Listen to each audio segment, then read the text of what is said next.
एक बड़ी मशहूर कहावत है, बेगानी शादी में अब्दुल्ला दीवाना। यह हाल उत्तराखंड में कांग्रेस का हो गया है। ऐसा हम नहीं कह रहे, सोशल मीडिया पर इस तरह की बातें हो रही हैं। भारतीय जनता पार्टी के भी कुछ लोग इस बात को कह रहे हैं। दरअसल एक वाकया हुआ है, उस वाकये के बारे में मैं आपको बताऊंगा, लेकिन उसकी भूमिका सबसे पहले मैं आपको बता देता हूं। एनएमएफ न्यूज ने आपको एक खबर दिखाई थी, वो खबर आप विस्तार से जाकर देख सकते हैं। किस तरह से देहरादून ऋषिकेश हाईवे पर 7 मोड़ एक जगह आती है, वहां पर कुछ लोग प्रोटेस्ट कर रहे थे, आंदोलन कर रहे थे और पेड़ों की कटाई का विरोध कर रहे थे।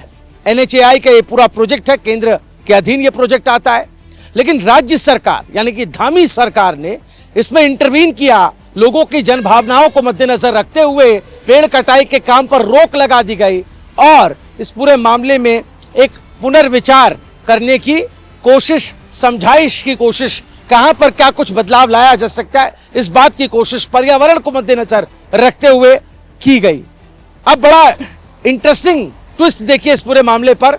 आंदोलन चल रहा था 8-10 दिन से लगातार, यहां लोग बैठे हुए थे, आप तस्वीरों में देख सकते हैं। सिर तक मुंडवा लिया एक महिला ने।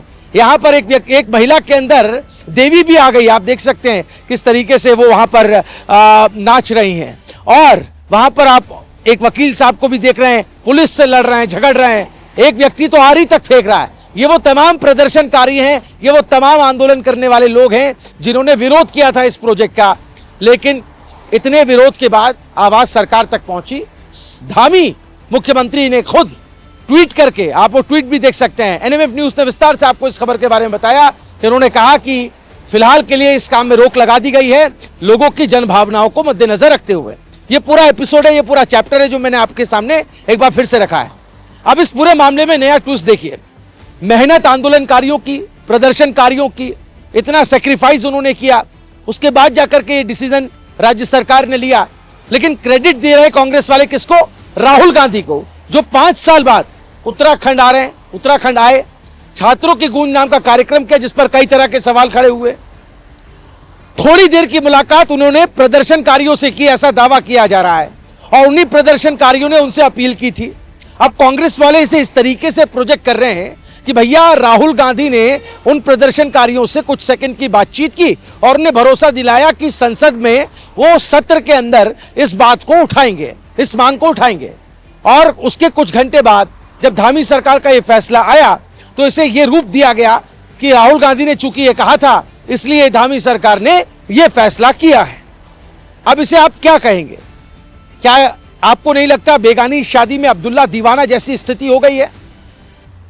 प्रोटेस्ट करें प्रदर्शनकारी, मेहनत करें प्रदर्शनकारी, आंधी, धूल, बारिश वो झेलें, खुले आसमान के नीचे प्रोटेस्ट करने पर वो मजबूर हो, और कुछ घंटे के लिए आए राहुल गांधी इस बात का सारा श्रेय ले जाएं।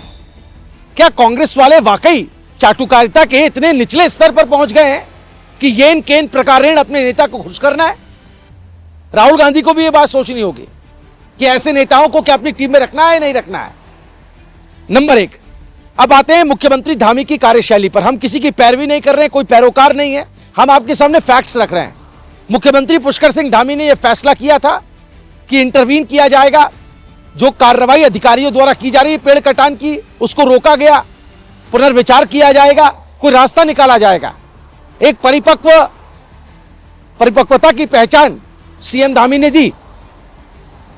यह कोई पहली दफा नहीं हो रहा है। मुख्यमंत्री पुष्कर सिंह धामी ही हैं जिन्होंने कुछ दिन पहले जब देहरादून के अंदर प्रोटेस्ट किया था, छात्रों ने नकल को लेकर के विरोध हुआ था, प्रोटेस्ट हुआ था, तो यही मुख्यमंत्री थे। सिर्फ कहा नहीं था, सोशल मीडिया पर उंगलियां नहीं चलाई थी, खुद छात्रों के बीच गए थे, उन्हें वहां जाकर आश्वासन दिया था, वो आंदोलन खत्म कराया था। यह पहचान एक मुख्यमंत्री की है। कमेंट में मुझे लगता है कि वो लोग जरूर आएंगे जो कांग्रेस को पसंद करते हैं या कांग्रेस के लिए पैरवी करने का काम सोशल मीडिया पर करते हैं, वो बात अपनी लिखेंगे। लेकिन हम बिल्कुल सारे पहलुओं को मद्देनजर रखते हुए आप तक ये खबर पहुंचा रहे हैं कि किस तरीके से कांग्रेस में, जो स्थानीय कांग्रेस यानी कि जो उत्तराखंड की कांग्रेस है, उसके पास कोई मुद्दे बचे नहीं है। उसे छात्रों की गूंज को आगे बढ़ाना चाहिए था, छात्रों की बातों पर बात करनी चाहिए थी, लेकिन नहीं। छोटा सा एक मुद्दा यहां दिखा, उसको भी अपना बना लिया। तो खुद के पास ऐसा लगता है कांग्रेस के तर्कश में तीरों की कमी साफ नजर आ रही है। कांग्रेस के तरकश लगता है खाली होती चली जा रही है। आप इस पूरे सिनेरियो को कैसे देखते हैं, जो कुछ चल रहा है उत्तराखंड के अंदर? मुख्यमंत्री पुष्कर सिंह धामी ने जो फैसला किया है, ये जो देहरादून ऋषिकेश हाईवे पर 7 मोड़ में जो पेड़ काटने का काम चल रहा था, उसको रोका गया है, इसे आप कैसे देखते हैं? और कांग्रेस का जो शक्ल बनता जा रहा है, राहुल गांधी पहले यहां आते हैं, परेड ग्राउंड में रैली कैंसिल होती है, दूसरे मैदान पर करते हैं। अच्छी बात है, छात्रों की आवाज उठाना अच्छी बात है, पेपर लीक पर बात करना अच्छी बात है, ये सारी बातें अच्छी हैं। लेकिन मैं राहुल गांधी के बारे में नहीं कह रहा, मैं उन नेताओं के बारे में कह रहा हूं जिन्हें राहुल गांधी ने यहां कमान दी हुई है, यहां नेता बनाया हुआ है, पद दिए हुए हैं, जिनका काम यहां उत्तराखंड में कांग्रेस को मजबूत करने का है। वो क्या कर रहे हैं? वो राहुल गांधी को झूठा श्रेय देने पर लगे हुए हैं। इससे इमेज पर डेंट आएगा राहुल गांधी की, इमेज राहुल गांधी की खराब होगी। जनता ये बात बखूबी समझ रही है। आप क्या कुछ राय रखते हैं, क्या सोचते हैं? मेरे पीछे जो आप ये रास्ता देख रहे हैं, जहां से गाड़ियां गुजर रही हैं, ये देहरादून ऋषिकेश हाईवे ही है। कुछ इसी तरीके का चौड़ा करने का जो काम है वो आगे भी किया जाएगा, ऐसा सरकार कह रही है इस प्रोजेक्ट के तहत। ये परियोजना के ऊपर बात हो गई। आप क्या कुछ राय रखते हैं, कमेंट जरूर कीजिएगा। वीडियो पसंद आया हो तो उसे ज्यादा से ज्यादा शेयर कीजिएगा। एनएमएफ न्यूज देखते रहिए, हमारे चैनल को जरूर सब्सक्राइब कीजिए। नमस्कार।